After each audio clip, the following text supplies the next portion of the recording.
Então, a moral da história é que até agora vocês viram dois efeitos de força. Ela poderia produzir uma aceleração ou a deformação do sistema. E, bom, se o sistema puder girar, agora uma força aplicada sob determinadas condições que vocês viram, né, pode produzir uma aceleração angular desse sistema. E o torque é uma medida diretamente proporcional a essa aceleração angular. Vamos ver então um exemplo aí, para a gente entender como é que se aplica, né? Digamos que alguém esteja tentando usar esse abridor para abrir uma garrafa de Guaraná, aplicando uma força de 1 Newton a 10 centímetros aqui do ponto onde a tampa vai girar, com uma força de 1 Newton. Então, o primeiro passo para a solução é a gente desenhar um diagrama aí que represente o fenômeno, né, um evento. Então está aqui a força aplicada. Eu já decompus a força em seus componentes paralela e perpendicular, a direção da distância, tá? E aí, como a gente já viu, somente essa componente perpendicular vai produzir torque, ok? O giro vai ser anti-horário, né? O torque então vai ser positivo. E agora a gente vai calcular o torque, né, pela definição. Então, para isso nós vamos precisar dessa componente perpendicular aqui, certo? Então eu representei aí um triângulo, né, formado pelas magnitudes da força da componente paralela e da componente perpendicular. Está aqui a inclinação entre a força e a distância. Do triângulo retângulo, né, o seno desse ângulo vai ser o cateto oposto pela hipotenusa. E aí, nessa figura, o cateto oposto vai ser a própria componente perpendicular, está aqui, e a hipotenusa vai ser a força, né? Então, substituindo-se o valor de força, multiplicando-se cruzado, dá para determinar essa componente perpendicular através desse produto, né? Ok? Bom, com isso, a gente pode já determinar o torque. Então, vai ser o produto da distância pela componente perpendicular da força. Então vai ser o produto então de 10 centímetros para essa componente de força. Bom, mas para a gente produzir a unidade correta nós temos que transformar os 10 centímetros em metros, então isso equivale aí a 0,10 metros. E aí essa multiplicação vai produzir esse resultado aqui, né? Vejam que eu estou mantendo o número de algarismos significativos. Vejam que como esse ângulo foi informado com 4 algarismos significativos, a resposta tem que manter esse número de algarismos significativos, ela não pode ultrapassá-lo, né? Então tá aí, um exemplo em que a gente usa a definição para determinar o torque de um sistema, ok? Ok, galera, mas... beleza, mas só tem essa forma aí de calcular o torque? Então a resposta é não. Existe uma outra forma de calcular usando um conceito chamado de braço de alavanca, né? Da forma que foi definido o torque, o momento de força, fica um conceito bastante abstrato, pouco intuitivo. E aí tem uma forma equivalente de se calcular, que é usando aí o conceito de braço de alavanca. A gente vai calcular o torque, o momento de força, multiplicando a força por essa distância especial que a gente chama de braço, ou braço de alavanca. Então, como motivação, eu quero que vocês considerem essa figura, onde tem aí um trabalhador usando essa alavanca para erguer esse bloco, né? Eu ilustro aqui na figura a linha de ação da força, e a força em vermelho, e a distância do ponto de aplicação da força até o eixo de rotação por um vetor em azul R. Como proceder então para determinar o braço de alavanca? Bom, a gente vai desenhar uma linha perpendicular à linha de ação da força, passando pelo eixo de rotação, tá? Que em geral a gente vai associar aí a origem do sistema de referência também.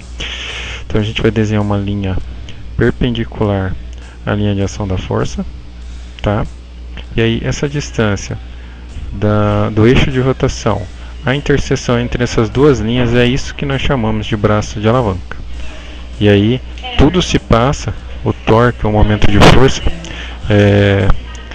pode ser interpretado como se a força estivesse sendo integralmente aplicada nesse ponto aqui na extremidade do braço de alavanca, ok?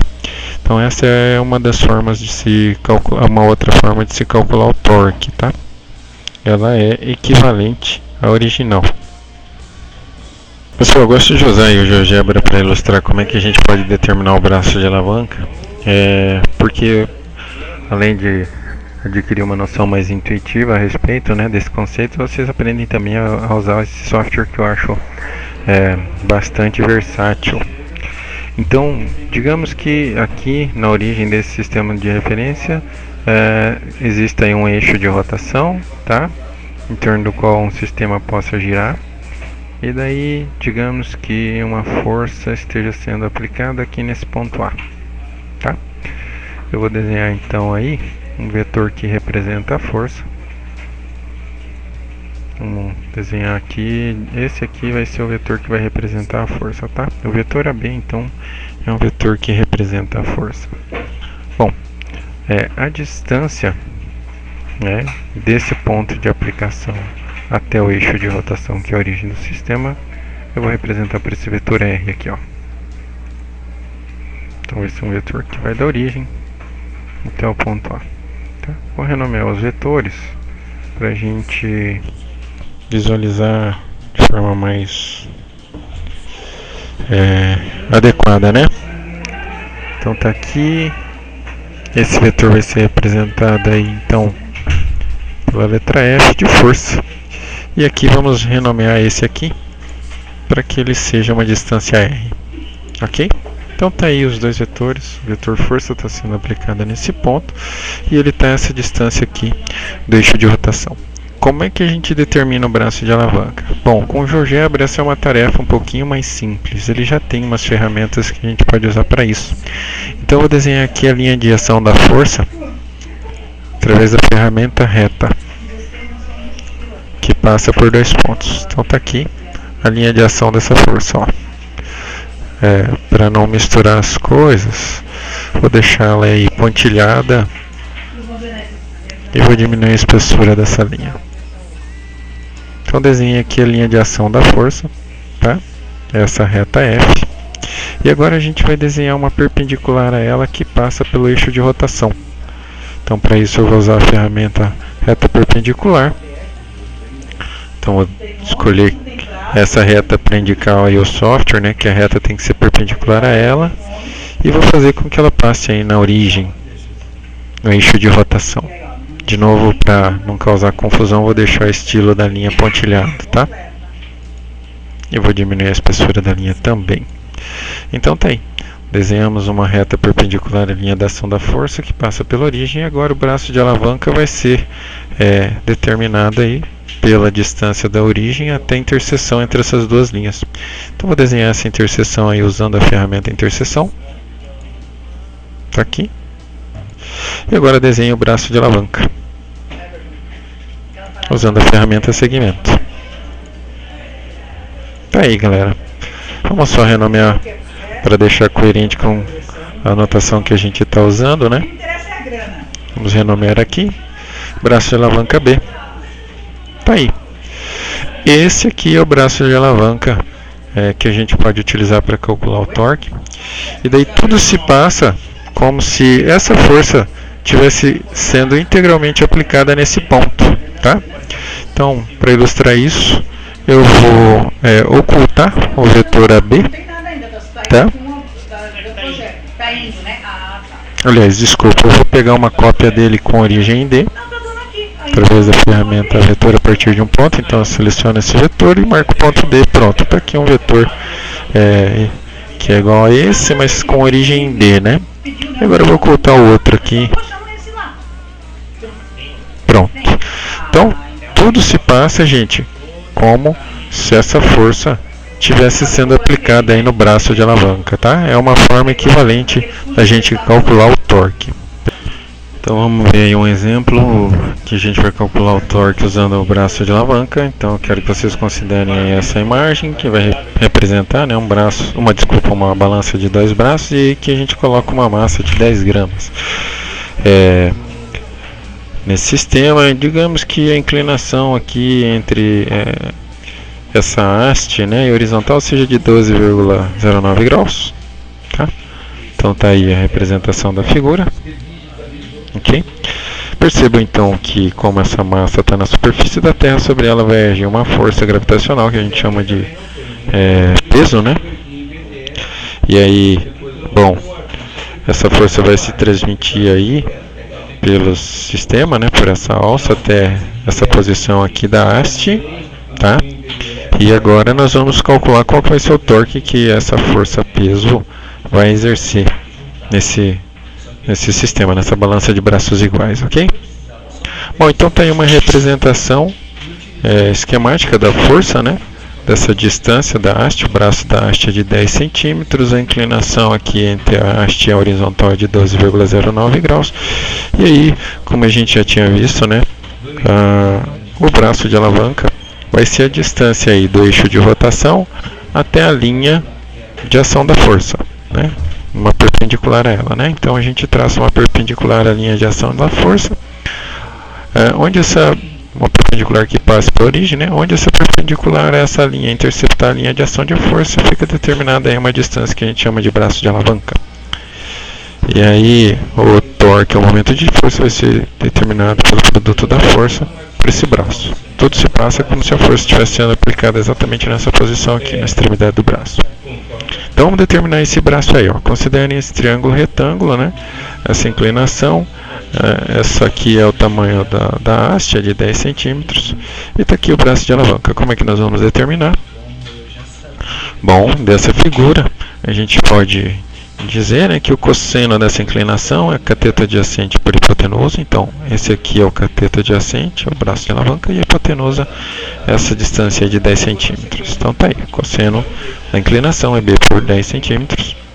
Então a gente pode multiplicar cruzado para determinar o braço de alavanca. Vai ser o produto então desses 10 centímetros pelo cosseno da inclinação, que vai ser aproximadamente 9,78 centímetros, certo? Daí a gente pode calcular o torque pelo produto da força pelo braço de alavanca. A força, no caso, é o peso desse massor, né? E aí como é que a gente calcula o peso? É sempre o produto da massa pela aceleração da gravidade G, certo?